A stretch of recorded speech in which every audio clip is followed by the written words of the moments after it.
La liberté individualisée ou individuée. Celle-ci ne part pas de l'ego, mais elle est accomplie par l'ego parce que l'ego se connaît intégralement dans sa conscience et dans sa liberté. Ceci devient donc un état d'être qui permet au moi ou à la structure mentale de l'homme d'exercer son droit, sa pleine autorité pour faire reconnaître que seul son mental peut établir ce qui le rend en équilibre dans la matière. Lorsque nous prenons les exemples présents dans la société avec l'imposition du masque en relation avec le coronavirus, il est clair qu'une liberté individuée ou individualisée ne correspond pas à la capacité de traiter avec l'imbécilité de la société d'une manière émotive. Il faut totalement être froid pour voir que l'abondance de mesures prises par les gouvernements ne correspond pas au respect de l'individu. C'est pour cela que l'homme doit s'élever au-dessus de cette réalité et voir à quel point il pourra s'individualiser dans sa liberté à lui, à l'intérieur d'une capacité de la société de vouloir le contraindre à un exercice de porter un masque. Le fait de porter un masque n'est pas intelligent au niveau du principe d'une personne qui s'incarne dans la matière et au niveau de la capacité de l'homme à se générer sur les plans, il n'y a aucune crainte qu'il peut avoir. Donc cet homme, cet individu n'a pas besoin de masque. Mais pourquoi portera-t-il cet individu un masque? Il le portera parce qu'il voudra s'accomplir dans une liberté individualisée, c'est-à-dire qu'il ne veut pas subir la stupidité et les contraintes de la société et des regards hargneux de la part de l'astral qui voudra le corriger. En ce sens, l'homme individué dans sa liberté ira toujours là où il le voudra et il saura qu'il ne se laisse aucunement imposer aucune doctrine que ce soit. Pour obtenir dans sa vibration une liberté individualisée qui surprend, l'homme ne doit pas avoir de crainte. Il doit être capable de contester froidement tout ce qui vient et savoir où se situera pour lui la ligne directrice de l'émission de sa propre conscience. C'est ainsi que l'homme, en émission, ne subit rien. Il émet quand même une vibration et même si vous avez apporté un masque pour aller dans une épicerie ou quoi que ce soit, il s'agit bien de savoir que vous vous assujettissez pas à la forme, mais vous respectez la forme parce que cela vous créera plus d'ombrage si vous décidiez à un moment donné de faire évoluer la société. La société ne peut pas évoluer. On ne peut pas la moraliser, c'est donc dire qu'une liberté individuée va vous empêcher de penser que vous pouvez enseigner quelque chose à la société. On ne peut rien lui enseigner, cette société, car le temps n'est pas venu. Et c'est pour cela que la liberté individualisée ou individuée de l'homme n'est pas une liberté individuelle. La liberté individuelle, c'est des paramètres psychologiques et politiques et judiciaires exprimés très clairement dans un consentement qu'on se donne pour bien faire fonctionner la société. C'est-à-dire que vous pouvez faire et exercer votre autorité d'être libre en autant que celle-ci ne brime pas l'environnement. Et si on doit vous contraindre dans votre liberté, bien souvent, on le fera parce qu'on a des valeurs différentes de les vôtres et que celles-ci doivent être imposées sur votre autorité.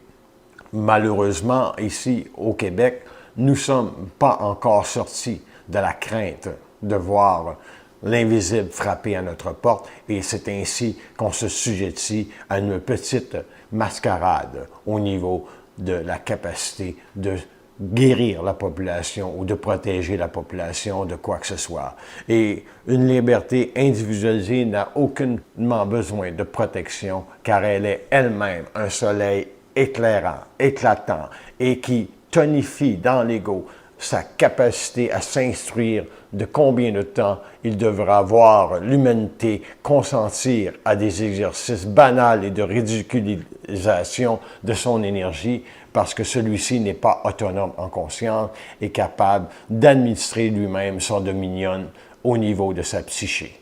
Parce que l'individu est présentement assujetti à une grande cacophonie astrale pour permettre sur la Terre des assujettissements qui auront toujours pour expression d'éloigner l'homme d'une liberté libre, c'est-à-dire individuée, capable dans sa propre conscience à l'homme de se mettre en colère pour exercer l'autorité froide de savoir qu'est-ce qu'il doit faire et comment il doit vivre une situation. Parce qu'il est assuré que tout ce qui se passera dans la société ne vous permettra pas, dans les années à venir, d'être individué ou de vous individualiser. On vous présentera continuellement les libertés collectives, c'est-à-dire que la liberté commune d'une personne commence là où on peut ne pas menacer la liberté de l'autre. Et ceci est de la foutaise parce que des âmes auront à mourir et à subir la stupidité de cette société qui n'a aucune liberté individualisée pour être au-dessus de la mascarade de l'astral. Si vous prenez encore les dénonciations qui se passent sur Facebook, vous prenez la réalité suivante, c'est que la femme a énormément souffert des comportements de l'homme et que ceux-ci doivent cesser. Ceci est le principe vibratoire, que l'homme devienne plus intelligent dans sa relation avec la femme. Mais on n'assiste pas à cette réalité-là vibratoire. Dont on assiste, c'est un ego qui est revanchard, qui exige qu'on répare le passé parce qu'on veut justice. Et cette justice vient d'où? Elle vient possiblement d'un rééquilibrage d'énergie qui n'est pas favorable à l'ego. Parce que si la personne savait ce qu'elle a été possiblement dans une autre vie et que ce qu'elle a fait à cet individu était peut-être pire que qu'est-ce qu'elle a subi, il n'est pas certain qu'elle serait revancharde à son égard. Elle s'assirait dans son ego et dirait « Ah, le karma s'accomplit ». Et ma liberté individualisée et individuée ne doit jamais être assujettie à un quelconque traumatisme que ce soit. Donc, pour être dans une liberté individualisée, il faut toujours savoir ce qui se passe.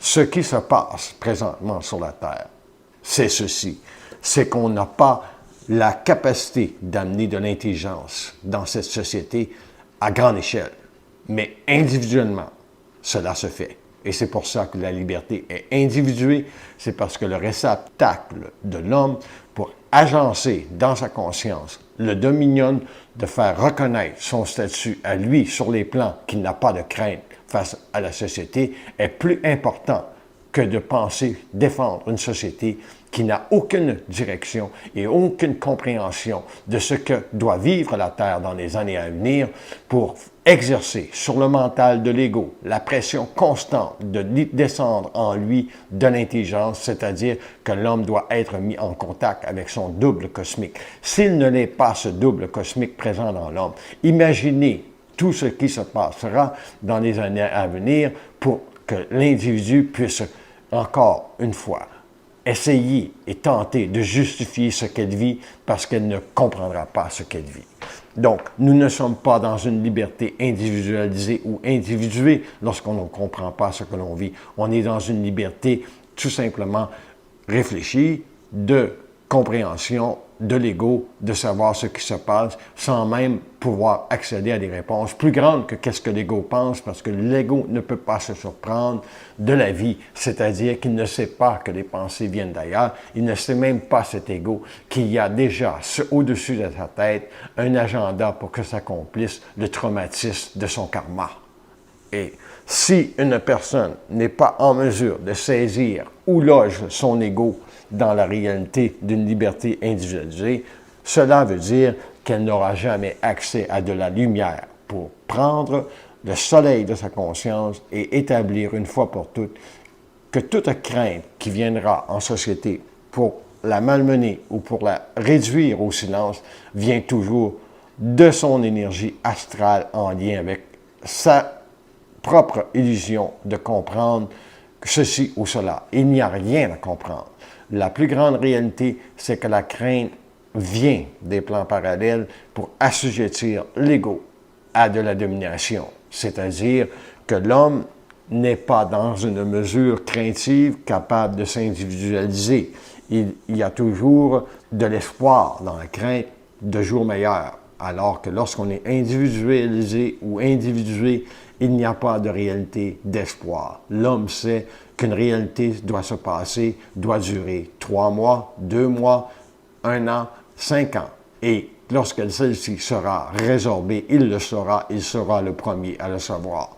Mais entre-temps, du moment qu'il s'assujettit à de la liberté individuelle, parce qu'il pense que tous les individus ont des droits en société, alors que les individus n'ont aucun droit sur la vie, parce que la vie n'épargne personne. Mais l'autorité de l'homme de savoir la vie est un droit absolu, c'est-à-dire qu'il doit reconnaître et connaître les lois de l'indifférence de l'astral, parce que l'astral, c'est simplement un énoncé pour faire plier les genoux de l'homme quand lui ne sait pas encore que ce que l'homme peut accomplir comme vibration sur les plans, c'est d'avoir la parole d'émettre que l'astral ne peut pas se jouer de lui. Donc, l'astral est un grand phénomène dans la société et c'est cela qui supporte présentement les vagues qui viendront. Et l'homme, comment fera-t-il pour dénoncer cet astral ou le percuter de sa parole? Bien, il le fera en disant exactement qu'est-ce que c'est une liberté individualisée. Une liberté individualisée, c'est de reconnaître sur le tas que vous n'avez aucune valeur en lien avec la société, c'est-à-dire que vous ne lui donnez aucune valeur, vous n'espérez même pas qu'elle évolue parce que vous savez qu'elle a un karma planétaire à subir.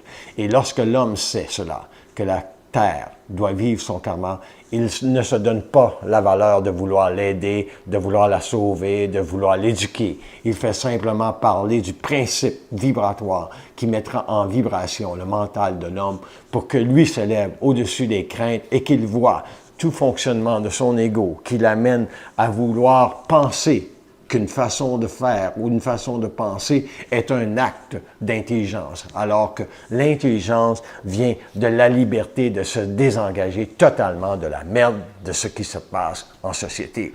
Non pas que vous ne la voyez pas, mais que vous savez très bien que si celle-ci frappe à votre porte et qu'elle vient vous mesmériser dans vos énergies en vous disant que vous êtes ceci ou cela, c'est-à-dire que vous savez déjà qu'on ne vous parle pas correctement dans votre tête. Parce que la liberté individualisée est celle-ci. C'est que l'homme n'a plus rien à apprendre de la société, il n'a plus rien à apprendre des plans, il fait simplement parler et il converse avec la lumière parce qu'il est lui-même suffisamment poussé dans sa vibration par l'exercice permanent de la colère, d'exercer son droit absolu d'autorité sur la parole. Si vous pouvez avancer dans votre conscience et reconnaître à quel point vous êtes piégé dans les formes pensées liées à la société, vous aurez la capacité de vous individualiser et de voir à quel point l'intelligence qui circule dans la société est une intelligence réfléchie, philosophique, religieuse, qui se sert de la morale d'une façon ou d'une autre pour pousser l'homme de plus en plus vers la soumission de son intelligence, sa conscience, à la polarité des énergies astrales sur la Terre. Il n'y a jamais personne qui va venir dire que Dieu est mauvais. Tout le monde voudront croire que Dieu est bon, mais le principe de Dieu en lui-même n'a aucune valeur pour un être individualisé, parce qu'il n'est qu'une représentation superflue encore de la forme que l'homme ne peut pas intégrer froidement, donc il doit y avoir une forme pour ne pas apeurer l'homme dans sa vibration de l'invisible. Et lorsque l'homme est individualisé, il n'a peur de rien. Il est capable de saisir que le coronavirus est une grande capacité, pour une fois encore, de faire en sorte que cette société ne puisse pas évoluer à un grand cours d'énergie tant que ce n'est pas le temps. Et le cours d'énergie qui va venir dans les années à venir va frapper énormément du moment qu'il y aura suffisamment de conscience sur la Terre qui seront en fusion de conscience pour supporter la lumière et encore d'expliquer ce que l'on a à dire. Ce que l'on a à dire aujourd'hui est possiblement qu'une parcelle de ce qui sera dit demain. Et ce qui sera dit demain sera plus grand que ce qui a été dit aujourd'hui. C'est pour cela que dans la liberté individualisée, l'homme ne se surprend jamais à rester ou à faire du surplace. Il s'individualise parce qu'il est individué dans sa manière d'exercer l'autorité de savoir ce qui se passe. Une personne qui ne peut pas exercer ça à tous les points de vue est toujours en quelconque réflexion face à elle-même. Elle peut se donner la valeur d'être libre, mais cette liberté s'arrête où? Cette liberté s'arrête là où elle ne peut pas saisir avec froideur le grand jeu de la lumière pour la Terre. Mais quand on peut le saisir, cet enjeu individualisé de la lumière à venir sur la Terre, on sait que ce n'est pas une partie de plaisir. On sait que l'ego sera malmené, on sait qu'il y a des âmes qui souffriront, et on sait aussi qu'il y a des égos qui donneront de l'importance à de la souffrance, parce que cela fait partie encore de faire vibrer en eux le corps émotif et faire vibrer les morts dans leur propre conscience à de l'insécurité. C'est-à-dire que l'homme, lorsqu'il est insécure, donne de la nourriture aux morts, et les morts, eux, entre-temps, s'imaginent qu'ils sont libres, alors qu'en fait, ils ne saisissent même pas que la liberté que l'homme vivra lorsqu'elle sera individualisée ou individuée les forcera à se plier à l'émergence de sa parole. Ceci dit, l'homme, lorsqu'il parle, est un feu cosmique et sa colère fait vibrer dans le mental de la conscience planétaire les échos vibratoires de l'évolution de celle-ci. Donc, les morts s'inquiètent énormément de cette vibration-là parce qu'ils la savent très grande. Ils la connaissent que très peu, mais ils peuvent en percevoir les dimensions vibratoires qui auront des retombées absolues sur leur propre monde. C'est dans une puissance donc de libération de l'homme, de sa conscience, que j'exerce la liberté de parole d'établir que toute intelligence individualisée et toute volonté individuée correspond totalement au transfert d'énergie des plans de la lumière sur une conscience pour que l'homme soit son propre soleil. Une fois que l'homme est son propre soleil, sa parole est totale, elle ne recule devant rien, elle ne recule certainement pas devant le masque, et elle sait que la liberté individualisée d'établir que je vais la faire, ma crise d'épicerie, et je ne serai pas assujetti à votre crise de mascarade. Du moment que vous rentrez dans cette réalité de merde à vous imposer quoi que ce soit, vous êtes en autorité absolue d'accomplir ce dont vous avez besoin, et du moment que vous sortez, vous êtes encore dans l'autorité absolue de savoir que ceci est tout simplement pour le devenir de la crainte de l'homme, de lui faire vibrer à l'impossibilité de savoir qui traite avec lui dans sa tête à tous les jours. Lorsque la crainte traite avec l'homme dans sa tête à tous les jours, il est normal qu'on voit l'homme s'assujettir et ne pas avoir la colère qu'il faut, la haine qu'il faut pour arrêter sur les plans de sa conscience, non pas pour les plans de l'humanité, il n'a pas interféré sur le karma de la Terre, mais sur les plans de sa conscience, toute subordination à une autorité qui va falsifier sa propre parole, c'est-à-dire que l'homme, s'il n'est pas en mesure d'établir par lui-même que quand il parlera, il faut absolument que ce soit intelligent. Il faut qu'il le sache, qu'est-ce qui vibre dans sa tête. S'il ne le sait pas, il s'assujettit à un semblant d'intelligence et il va penser être intelligent. Mais cela ne servira à personne et l'homme doit un jour savoir que son mandat cosmique de parler, c'est de créer la liberté. Et cette liberté n'est pas individuelle, elle est individualisée et individuée pour que l'homme lui-même soit mis en vibration, par la vibration, dans son mental.